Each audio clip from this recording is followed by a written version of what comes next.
Hey everyone, my name is Joel Hansen, BSc Foods and Nutrition, current MSc AHN Applied Human Nutrition student at that. So today we're going to cover a question which I was faced with at one point. What kind of masters should I do? So to start off, there are two main types of masters, and those are what we're going to be talking about today. That being a thesis-based masters, and that being a course-based master's. A very, very broad overview. So a course-based master's is structured around doing additional graduate courses, often revolving towards some sort of specialization. For an example, a lot of course-based masters could be, let's say, public health. So your courses and perhaps maybe your final small research paper or project are going to be revolving around public health. The structure or the layout of the course-based masters is going to be very similar to that of during your undergrad. So really, you could almost see doing a course-based masters as doing an additional year of an undergrad. However, technically they are at graduate level courses, not undergraduate level courses. The course-based masters is generally also shorter in duration. Generally, they are a year scheduled. However, that can vary a little bit. That being said, the course-based masters is ultimately going to set you up into a field where you need a master's. Another reason why you might decide to pursue a course-based master's is a pay grade. So this would be, I currently work in my job, let's say I'm a teacher, and if I get a master's, I'm going to get an additional, let's say, 15 grand a year.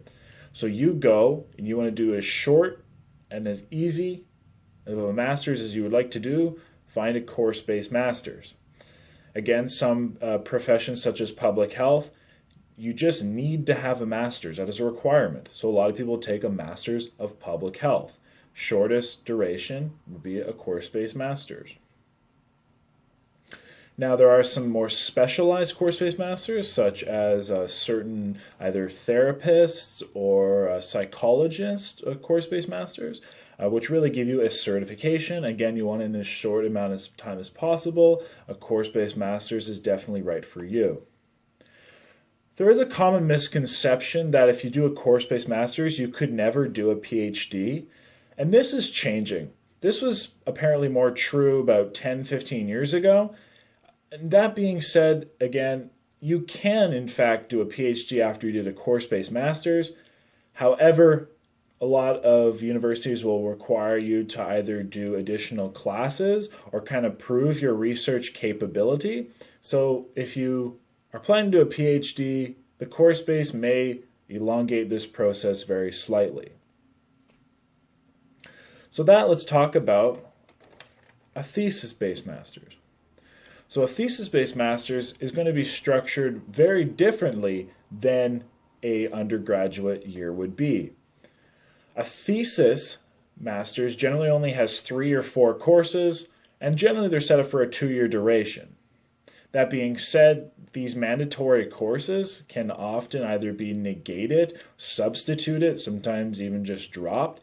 So I've actually heard of individuals taking as low as 1 or 2 courses. And this main component of this whole master's is going to be your thesis. So the thesis is ultimately a big, we'll call it research project. That can be either completed by yourself on like primary data that you collected. Could be done on secondary data which another individual collected. And while they are generally 2 years, if you were to, let's say, perform it on secondary data, I have heard of individuals doing a thesis master's in as short as about 1.5 years. Now, where a thesis-based master's is really going to take you and put you at a stronger position is if you want to do research. Let's say you want to work in a lab. Let's say you would like to work at a university. You want to be a professor. Any of these kind of research-related fields, ultimately arguably, a thesis-based master's is going to set you up better. Again, you're actually performing research. That's where you want to end up. This would be the same for some professions that do require a Master of, let's say, Science or a Master of Arts, which is a thesis. Again, if you're research-based, this is the way to go. This also sets you up a little bit better, in my opinion, closer to doing a PhD. So if you were ever going to pursue that, the Master of Science or a thesis-based master's in general is perhaps the better option. Ultimately, which masters you should do really comes down to what you want to do. Again, if your final goal is to just get a pay grade, just simply get a master's, go for a course base. Whereas if your goal is to pursue research, you want to perhaps work in a lab, you want to do a PhD, the master's with a thesis may be a better option for you. So with that, hope it was informative, and